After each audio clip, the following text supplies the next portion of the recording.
Madame la ministre, par 9 fois, la Cour européenne des droits de l'homme a condamné la France sur sa politique en matière de rétention administrative des mineurs.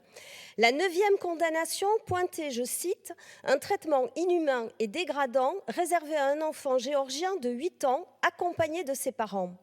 La 8e concernait un nourrisson de 4 mois et sa mère placés dans un centre inadapté pendant 11 jours.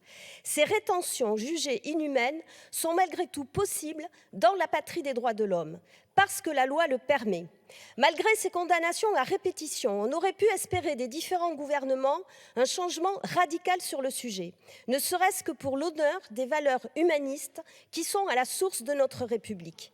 Hélas, non, rien n'a changé, tout a continué et même empiré. Par cet entêtement de politique indigne, par l'absence de réaction face aux multiples condamnations, aujourd'hui, la France fait l'objet d'un rapport du Comité des droits de l'enfant mandaté par l'ONU. On a vu cet hiver des mineurs non accompagnés tenter d'interpeller le gouvernement. Leur minorité est constamment remise en cause, ici comme à Mayotte, où des mineurs sont interpellés, retenus, puis expulsés sans avoir pu exercer le moindre recours juridique. Votre machine administrative s'emballe.